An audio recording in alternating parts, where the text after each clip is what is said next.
जी, अस्सलाम वालेकुम जी, वजीर नलवी से एंड यू वाचिंग अलविलास गियर्स। जैसे कि आपको पता है कि एनुअल सेशन जो है हमारा पार्ट 3 का वो हमने स्टार्ट कर दिया हुआ है, जिसमें आज हमारा मुस्लिम पर्सनल लॉ का जो है वो सेकंड लेक्चर है।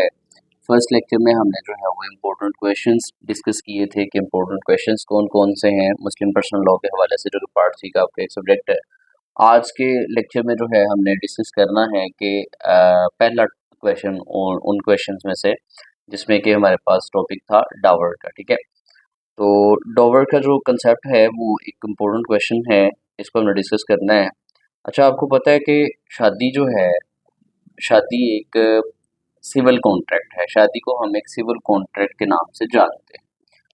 तो एक जो सिविल कॉन्ट्रैक्ट होता है उसको परफॉर्म करने के लिए डिफरेंट जो असेंशियल्स हैं वो पूरे होने लाजमी होते हैं। अगर वो एसेंशियल्स पूरे ना हों तो आपकी जो शादी है वो वैलिड मैरिज उसको नहीं कंसिडर किया जाता।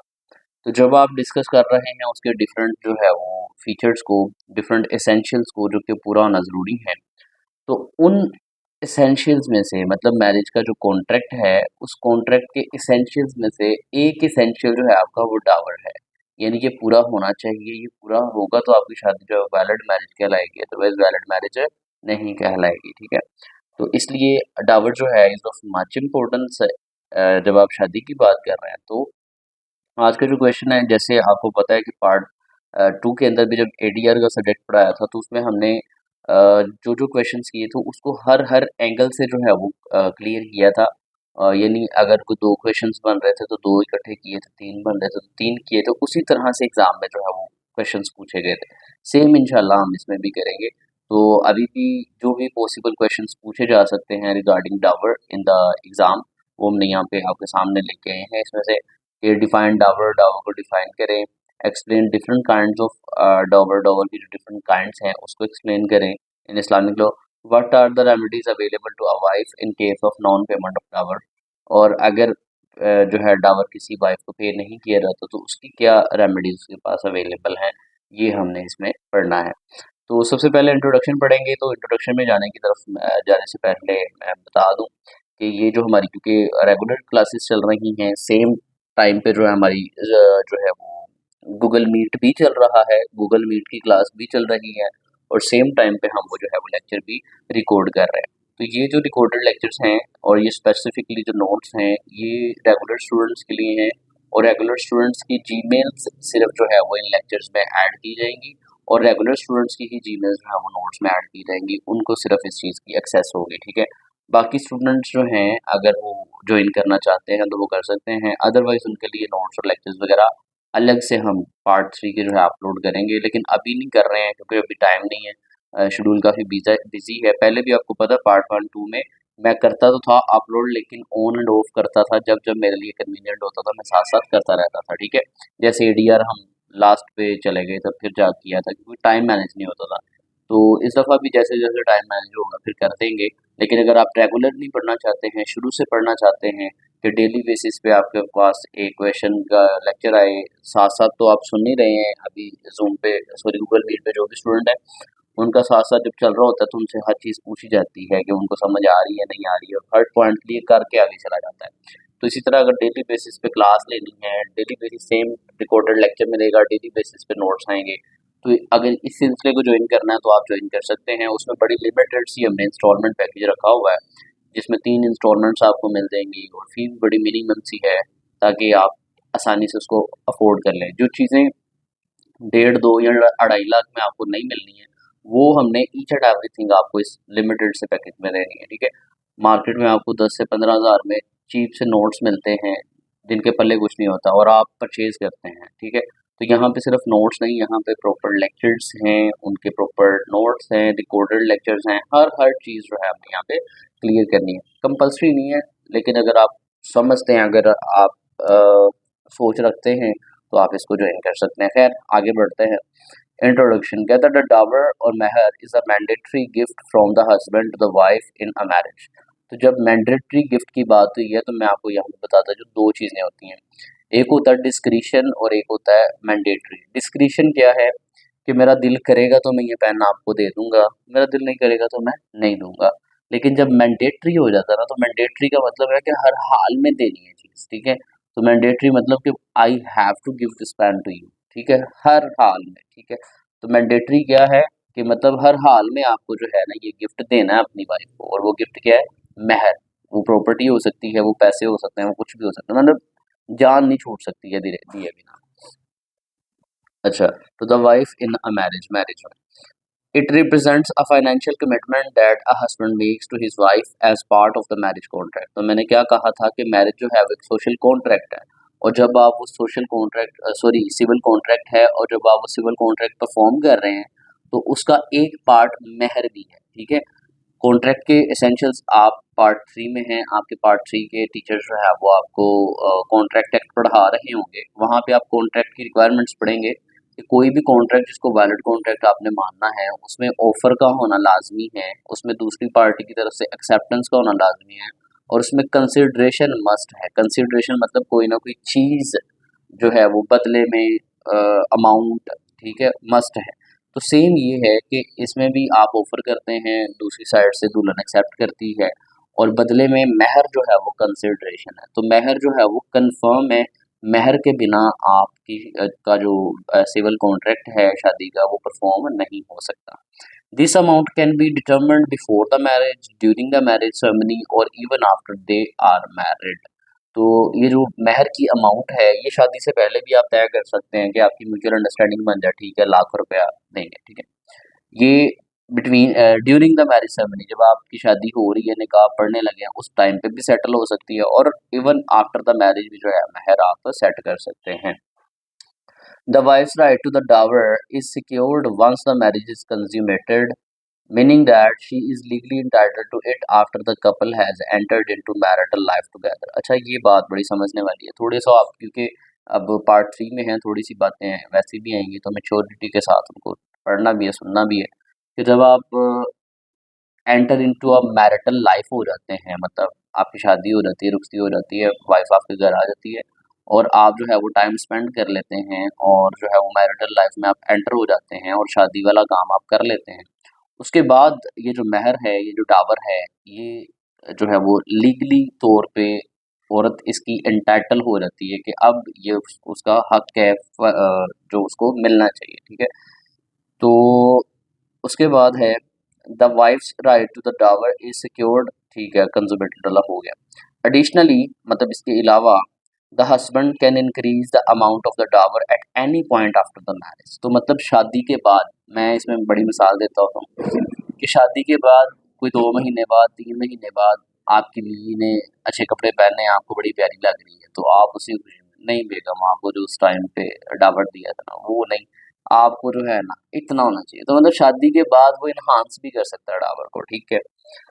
तो offering flexibility in the agreement, the dower serves as a form of security and respect to the wife rights within the marriage. तो ये जो डावर है ये वाइफ के राइट को जो है सिक्योर करता है, उसकी रिस्पेक्ट को सिक्योर मतलब उजागर करता है, कि मतलब ये शो करता है कि you have respect for her, ये शो करता है कि उसकी जो डिग्निटी है वो आपके लिए वाकई जो है वो काबिल इज्जत है, ठीक है। तो ये इसकी जो है वो इम्पोर्टेंस में चीज़ें आ जाती हैं।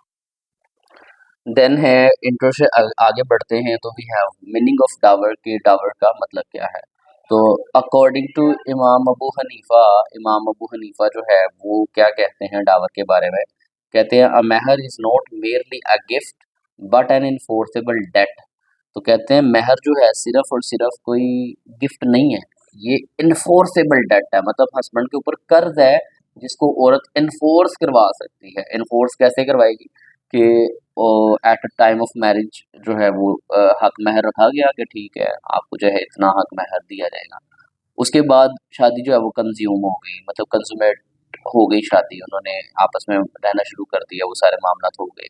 उसके बाद भी अगर हस्बैंड जो है औरत को जो महर है वो नहीं देता, तो औरत जो है वो सूट फाइल कर सकती है, केस कर सकती है कि मेरा हक महर जो है मुझे दिया जाए। तो ये इन्फोर्सेबल डेट है, ensuring the financial security and stability of the wife within the marriage। Then एक और मीनिंग दिया है अकॉर्डिंग टू इमाम मालिक, वो भी आपने एज इट इज जो है वो देख लेना। वो कहते हैं कि ये एक ओब्लिगेशन है जो कि मॉरल भी है एज वेल एज जो है लीगल रिक्वायरमेंट भी है। यानी एक तो आपकी अखलाकी जिम्मेदारी है कि आप शादी कर रहे हैं तो आप अपनी वाइफ को गिफ्ट में दें, मतलब मेहर दें, कोई प्रॉपर्टी हो सकती है, कोई पैसे हो सकते हैं, कोई भी वैल्यूएबल चीज़ हो सकती है जो कि एग्जिस्ट करती है मौके पे। और सेकेंडली ये लीगल रिक्वायरमेंट भी है जो है निकाह को परफॉर्म करने के लिए। ये दरवाज़ा बंद कर दें यहाँ इनको बाहर से। Contract to be fully respected in Islamic law. तो अगर आप चाहते हैं कि आपका शादी का जो कॉन्ट्रैक्ट आप करने जा रहे हैं, सिविल कॉन्ट्रैक्ट जिसको आप समझते हैं, वो फुली रिस्पेक्टेड इन लॉ हो, इस्लामिक लॉ हो, तो उसमें जो है वो लाजमी है कि आप महर जो है वो मुकर्रर करें। ठीक है, ये लीगल रिक्वायरमेंट भी और मॉरल आपकी रिस्पॉन्सिबिलिटी भी है। मीनिंग के बाद we have definition of Dawar की डेफिनेशन क्या है। तो अकॉर्डिंग टू इमाम अबू हनीफा इसको डिफाइन करते हैं। कहते हैं an obligatory payment due from the husband to the wife by virtue of the marriage contract symbolize his commitment to her financial security and dignity. तो एन ओब्लिगेटरी पेमेंट, ऊपर भी क्या था मैंडेटरी है और इधर भी क्या है ओब्लिगेटरी पेमेंट, के मतलब जो हस्बैंड ने देनी ही देनी है वाइफ को, due from the husband, husband की तरफ से टू द वाइफ, वाइफ को bye virtue of the marriage contract, जो मैरिज कॉन्ट्रैक्ट आप करने जा रहे हैं उसकी मद में, तो इसको आप बोलते हैं महर। देन अकॉर्डिंग टू अमीर अली है, उन्होंने क्या कहा है इस बारे में, कहते हैं a consideration for the surrender of person by the wife and an acknowledgement of the husband's responsibility in marriage, ensuring her financial rights and status। तो ये आपने डेफिनेशन कर लेनी है। तो ये मीनिंग्स हो गए, डेफिनेशन हो गए महर की। देन हमने कुरानिक वर्सेस लेनी है in favour of dower, and then सुन्ना की जो है वो कुछ रेफरेंसेस लेने हैं इन फेवर ऑफ डावर। तो सबसे पहले कुरानिक वर्सेस की अगर बात करते हैं, सबसे पहले सूरह निसा में है, कहते हैं एंड गिव द वुमन, ठीक है, अपॉन मैरिज, शादी पर, देयर ब्राइडल गिफ्ट्स ग्रेशियसली, ठीक है, तो शादी के मौके पर उनको जो है वो तोहफा दें। But if they give up willingly to you anything of it, लेकिन अगर वो अपनी मर्जी से कुछ उसमें से आपको गिव अप कर दें, मतलब छोड़ दें, then take it in satisfaction and ease, तो फिर उस चीज़ को आप ले लें सेटिस्फेक्शन के साथ, अपनी आसानी के साथ। इस वर्ड्स में मतलब किस चीज़ को हाईलाइट किया गया, कहते हैं this words establish the obligation of giving mahr to the wife, यानी सबसे पहले तो इसमें जिक्र है कि वाइफ को जो है महर दिया जाए एज अ गिफ्ट, गिफ्ट के तौर पे, of good will and respect, इज्जत के साथ और अच्छे जो है अंदाज में, emphasizing that it is a right that should be fulfilled graciously। और मजीद इसमें क्या क्या है कि graciously आप दें, उसमें मतलब हिचकिचाना नहीं है आपने, मतलब खुले दिल से देना है, खुले दिल से जो है उनको महर देना है, गिफ्ट देना है। देन एक और जगह पे जिक्र है and if you divorce them before you have touched them and you have already specified for them an obligation, then give half of that you specified. अब आपने महर जो है वो स्पेसिफाई कर दिया, और महर को स्पेसिफाई करने के बाद रुखसती नहीं हुई, आपने उनको टच नहीं किया, ये रुखसती हो भी कि टच नहीं किया, उनके पास नहीं गए, तो उससे पहले ही आपने उनको डाइवोर्स दे दी, तो स्टिल हुक्म है कि हाफ जो जितना आपने स्पेसिफाई किया था उसका हाफ जो है फिर भी उसको दें, unless they forgo the right और the one in whose hand is the marriage contract forgoes it. तो इस वर्ष में क्या है कि this word further reinforce the concept of the महर as a binding obligation in marriage. तो यानी इसमें भी बाइंडिंग है, तो मतलब देना ही देना है, चाहे आपने उनको छुआ है या नहीं छुआ है, मैरिज कंज्यूमेट हुई है या नहीं हुई है, अगर नहीं भी हुई है फिर भी हाफ ऑफ द पेमेंट जो है उनको लाजमी तौर पर जो है दें। It explains that even the case of divorce before consummation, यानी कंज्यूमेशन नहीं हुई है शादी की, जैसे ऊपर हमने केस में पढ़ा था कि कंज्यूमेशन जब होती है तो वाइफ जो है लीगली एंटाइटल हो जाती है, तो अब कंज्यूमेशन नहीं हुई है, चाहे कंज्यूमेशन नहीं हुई है फिर भी आपने हाफ पेमेंट करनी है जो आपने स्पेसिफाई किया है। The wife is entitled to a portion of the mahr unless she willingly choose to forgo it. हाँ, अगर वो आज़ाद मर्जी से कह दे नहीं जी मैं नहीं इसको चाहती, तो फिर ओके। देन है हदीस इन फेवर ऑफ डावर, कि डावर के फेवर में हदीस को कैसे सपोर्ट करते हैं। तो अकॉर्डिंग टू प्रॉफिट मोहम्मद सल्लल्लाहु अलैहि वसल्लम, नबी पाक सल्लल्लाहु अलैहि वसल्लम ने फरमाया give women their dower with a good heart, तो मतलब औरत को उसका महर दें, औरत को उसका हक दें बड़े अच्छे दिल के साथ, मतलब खुशी के साथ, ठीक है। This highlights that mahr is not just a formality, यानी ये फॉर्मेलिटी नहीं, अगर दे दिया तो दे दिया, नहीं तो ना से नहीं, but a moral and legal right, ये उसका इखलाकी और कानूनी राइट है औरत का, ठीक है। Reinforcing respect and care for the wife's wellbeing, तो मतलब ये फॉर्मेलिटी नहीं है, नबी वसल्लम ने इसका हुक्म दिया है, ठीक है। हम पढ़ रहे थे यहाँ से जिसमें हमारे पास जो है वो डेफिनेशन भी हो गई थी और हदीस की रोशनी में जो है हमने डावर की इम्पोर्टेंस भी देख ली थी। अब है इम्पोर्टेंस ऑफ डावर इन इस्लाम, इस्लाम में इसकी इम्पोर्टेंस क्या है, तो ऊपर वैसे तो हमने पढ़ ही लिया है, तो यहाँ पे अगेन एक पैरा दे दिया है, उसको अगर डिस्कस करें, कहते हैं इन इस्लाम डावर यानी महर holds great importance as it is the mandatory gift from the husband to the wife, यानी इसकी बड़ी अहमियत है क्योंकि ये मैंडेटरी गिफ्ट है। ऊपर इंट्रोडक्शन में पढ़ा था कि ये ज़रूरी है कि हस्बैंड ने वाइफ को जो है वो मैंडेटरी तौर पे महर अदा करना ही करना है। Symbolising respect, security and commitment, तो ये जाहिर करता है हस्बैंड की वाइफ के साथ कमिटमेंट को, हस्बैंड की वाइफ की तरफ जो है वो रिस्पेक्ट को, हस्बैंड की वाइफ के लिए जो है वो जो सिक्योरिटी वो दे रहा है उस सब को शो करता है, सो दैट्स व्हाई ये बहुत इंपॉर्टेंट है। देन है जी it assures the wife's financial right and establish her dignity within the marriage. Mahar is both a legal right and a moral responsibility. ये legal right तो है ही है, इखलाकी जिम्मेदारी भी है आपकी, so that's why it is of much importance under Islamic law. अगर बात करते हैं capacity to make a contract for dower, तो यानी अगर आप डावर के लिए कॉन्ट्रैक्ट जो है वो मेड आउट करने जा रहे हैं तो उसके लिए क्या कैपेसिटी है, क्या होना ज़रूरी है, तो वही बेसिक चीज़ें हैं कि जो एक कॉन्ट्रैक्ट परफॉर्म करने के लिए चाहिए होती हैं कि एक इंसान जो है वो मेजर होगा, ठीक है, मतलब उसकी एज जो है वो मेजोरिटी वाली होगी, माइनर नहीं होगा। अगर तो माइनर है तो माइनर के बिहाफ पे उसका गार्डियन जो है वो कॉन्ट्रैक्ट परफॉर्म करेगा, ठीक है। दूसरा है कि वो साउंड माइंड होगा, साउंड माइंड मतलब पागल नहीं होगा, दीवाना नहीं होगा, माइंड सेट उसका ठीक होगा। थर्डली जो है वो जानता होगा कि इसके कंसिक्वेंसेस क्या हैं, ठीक है। ये सारी सर्कमस्टांसेस जो हैं वो ये कैपेसिटी ज़रूरी है हक महर का जो कॉन्ट्रैक्ट है उसको परफॉर्म करने के लिए। कहता है in Islamic law both the husband and the wife must have the capacity to make the contract for dower, meaning मतलब क्या है इसका, they must be of sound mind, जैसे मैंने बताया कि पागल या दीवाने ना हो बल्कि साउंड माइंडेड हो, अकल उनकी काम करती हो, and have reached to the age of maturity, जैसे कि मैंने बताया कि वो मेजर हो गए हो, माइनर ना हो।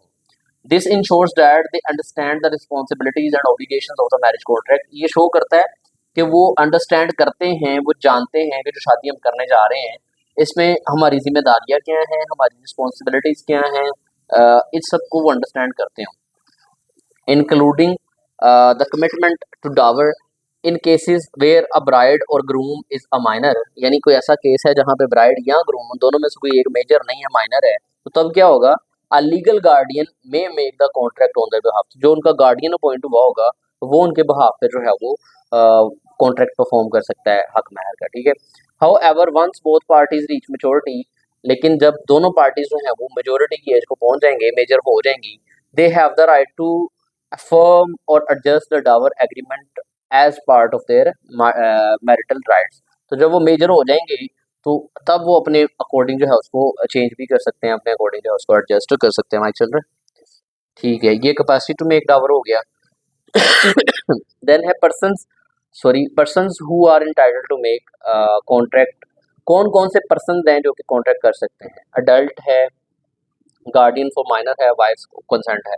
ये जो पैरा हमने लिखा है ना, इसको चाहे आप स्किप कर दीजिएगा, इस पैरे की जगह पे आप ये 3 पॉइंट्स कर लीजिएगा, हेडिंग्स कर लीजिएगा, बात दोनों में एक ही डिस्कस होगी। ये जो नोट्स आपको शेयर करेंगे उसमें ऊपर वाला पैरा रिमूव कर देंगे और आपको ये 3 जो हेडिंग्स वाला पैरा है ये ऐड करके सेंड करेंगे कि ऐसा बंदा जो कि अडल्ट है, मेंटली साउंड इंडिविजुअल है, वो कॉन्ट्रैक्ट परफॉर्म कर सकता है हक महर का। देन गार्डियन फॉर माइनर, यानी जो बंदा छोटा है, अभी मेजर नहीं हुआ है, उसके बिहाफ पे उसका गार्डियन जो है लीगल वो परफॉर्म करेगा, और वाइफ की इसमें कंसेंट जो है वो लाजमी। तो ये एंटाइटल हो गए, कौन कौन सा पर्सन है जो कि एंटाइटल है इसको करने का।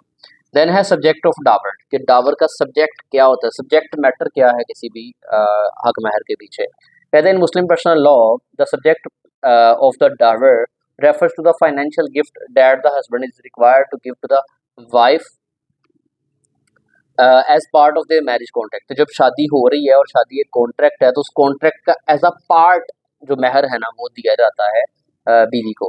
This gift can be money, ये कोई मनी यानी पैसे भी हो सकते हैं, प्रॉपर्टी, ये आपको प्रॉपर्टी भी हो सकती है, लाइक आपके घर आपके नाम करते हैं, गाड़ी करते हैं, ठीक है।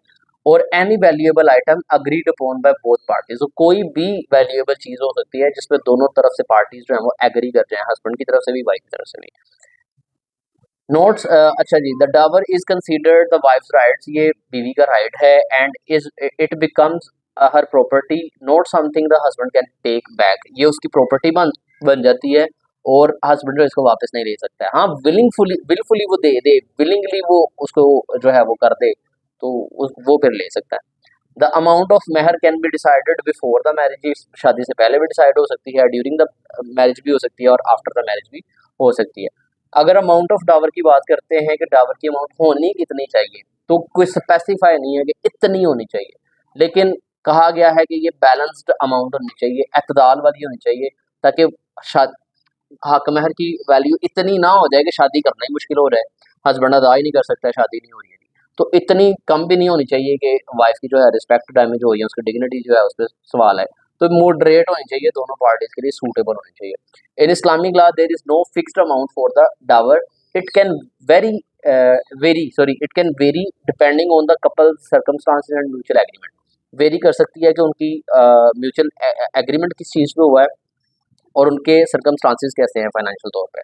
The amount should be reasonable and fair, reasonable होनी चाहिए, जरूरत से ज़्यादा नहीं होनी चाहिए। Taking into account the husband's ability to pay and the wife's rights, तो अकाउंट टेकिंग इनटू अकाउंट रखना चाहिए कि यार हस्बैंड इतने पे कर भी सकता है कि नहीं, और इतने भी लो नहीं कर देने कि वाइफ जो है उसकी कह लेंगे बेहरमती वाली साहब है ना, कि उसकी रिस्पेक्ट के अगेंस्ट है कि यार मैं मेरा मेरा नहीं, वो बात वैसी हो जाएगी रहने।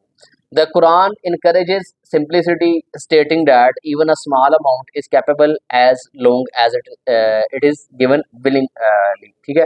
तो कुरान जो है इस चीज़ को करता है, इनकरेज करता है कि सिंप्लिसिटी में रहें, एतदाल में रहें, तवाज़ुन में रहें, और इतनी अमाउंट जो है वो पे करें, और इवन कि स्मॉल अमाउंट भी हो सकती है जिस पे दोनों पार्टीज जो है वो एग्री अपॉन हो जाएं और विलफुली जो है वो उस पर डिक्लेयर कर दें अपनी जो है कंसेंट के, ठीक है I am okay with it.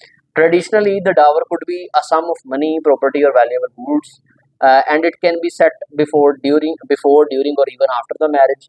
What matters most is that it is agreed upon by both parties, तो ये शादी से पहले, दरमियान में, बाद में भी किया जा सकता है, लेकिन सबसे पहले जो जरूरी चीज़ इसमें मद्देनजर रखी जाएगी वो ये है कि दोनों पार्टीज में एग्री होंगी। देन फिक्सेशन ऑफ डावर है, तो मैंने बता दिया कि शादी से पहले, दरमियान में, बाद में भी हो सकता है, वही पैरा है। डीड ऑफ डावर निकाह नामे ही होता है, उसी के ऊपर आपने लिखना होता है, ये रिटर्न भी हो सकता है, ओरली भी आप कर सकते हैं। देन काइंड्स ऑफ डावर पे आ जाए, जो मेन चीज़ है कि डावर की काइंड्स कौन कौन सी हैं, महर की काइंड कौन कौन सी हैं। एक है स्पेसिफाइड डावर, जिसमें आप स्पेसिफाई कर लेते हैं, और एक है नॉन स्पेसिफाइड या अनस्पेसिफाइड डावर, ठीक है। जो स्पेसिफाइड डावर है इसको समझना बेसिकली बेसिक मकसद है, ये दो चीज़ें आपसे बार बार पूछी जाएंगी कि this is a specific amount of mehr that is clearly agreed upon by both husband and wife either before the marriage, at the marriage and later date, it is a fixed amount that both parties have mutually accepted. ये वो amount, नाम से जाहिर है specified मतलब कि specify कर दी गई है, शादी से पहले भी कर दी जा सकती है, शादी के दरमियान भी, शादी के बाद भी। कोई स्पेसिफाई कर दिया कि 5 लाख, बेगम मैं आपको 5 लाख दूंगा, ये स्पेसिफाई हो गया। अब ये स्पेसिफाइड जो डॉवर है ये दो तरह से हो सकता है, एक होता है प्रॉम्प्ट डॉवर, एक होता है डेफर्ड डॉवर। जब आपने केसेस भी करने हैं आपको यही दो चीजें नजर आनी है, प्रॉम्प्ट एंड डेफर्ड, इसलिए इस पे फोकस कर रहा हूँ। प्रॉम्प्ट का मतलब होता है जो मौके पे अदा कर दिया, मैं जो है 5 लाख, तो 5 लाख निकाला और दे दिया, ये क्या है, प्रॉम्प्ट, यानी दे दिया गया। और डेफर्ड मतलब जो कि बाद पे डाल दिया गया। कैसे वो पढ़ते हैं, प्रॉम्प्ट पहले पढ़ लेते हैं।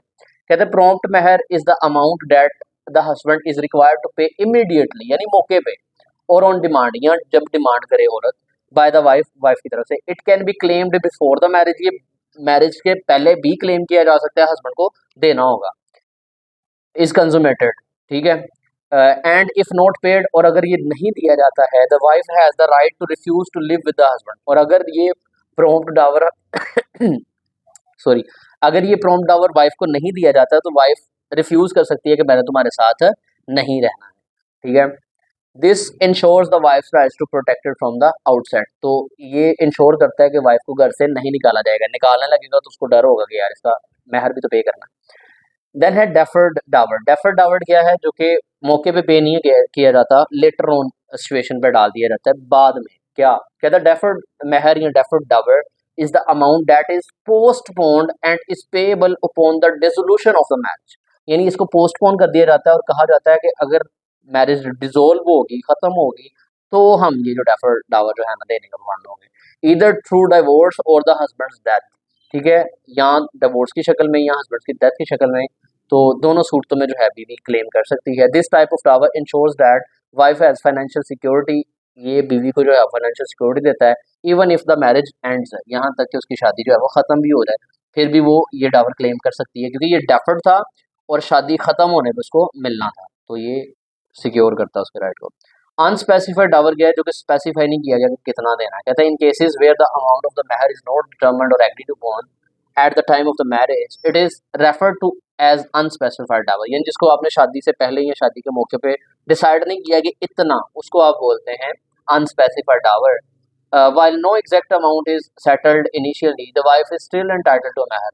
कोई रकम डिसाइड तो नहीं कि इतनी करनी है, लेकिन फिर भी इंटाइटल है औरत वो महर रिसीव करने की। The amount is later determined based on the but is fair and reasonable. Later on जब भी अमाउंट डिसाइड की जाएगी वो इस बेस पे की जाएगी कि फेयर क्या है, बनता क्या है, उस बेस पे considering the husband's financial ability, कि वो कमाता कितना है, and the customary practice of the community, और उस कम्युनिटी में आजकल लोग कितना महर दे रहे हैं, फिर इस चीज़ को देखते हुए वो डिसाइड होगा।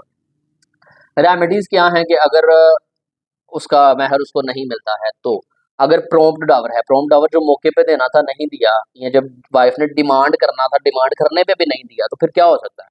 तो फिर हो सकता है कि असूट, ये मैं टाइम पीरियड बताता हूँ, a suit for prompt dower must be filed within 3 years from either. यानी 3 साल के अंदर अंदर आप केस दायर कर सकते हैं। यानी प्रॉम्प्ट डावर था कि जब बीवी मांगेगी तो दिया जाएगा, तो शादी के 2 महीने बाद बीवी ने कहा मेरा वो डावर आपने देना था प्रॉम्प्ट, तो वो आपने दिया नहीं है, तो हस्बैंड अगर उससे मना कर देता है, तो जब मांगा है, जिस दिन मांगा है उस दिन से लेके अगले 3 साल के अंदर अंदर बीवी जो है वो केस फाइल कर सकती है अदालत के अंदर कि मुझे मेरा ये डावर जो है वो लेके दिया जाए। तो नंबर 2 पे है कि the date when the demand for the payment is made, यानी जब डिमांड की कि मुझे दिया जाए, नहीं दिया, तो उसके 3 साल के अंदर अंदर, या the date when the marriage is dissolved, जब शादी खत्म हो गई उसके बाद जो है थ्रू डिवोर्स और डेथ, चाहे वो डिवोर्स के थ्रू चाहे डेथ के थ्रू, तो जिस दिन शादी खत्म हुई, डिसॉल्व हुई, उसके भी 3 साल के अंदर अंदर जो है वो आप प्रॉम्प्ट डावर का केस फाइल कर सकते हैं। और अगर डेफर्ड डावर था कि जो कि डिसोल्यूशन ऑफ मैरिज पे होना था, तो कहता है उसका क्या है, a suit for the deferred dower must be filed within the 3 years from the date of the dissolution of marriage, कि जिस दिन आपकी शादी खत्म हुई है उसके 3 साल के अंदर अंदर ये भी आपने करना है। Liabilities of heirs for the dower debt, अगर बंदा फोत हो जाता है तो फिर क्या करना है, the heirs of the deceased husband are not personally liable for the dower date.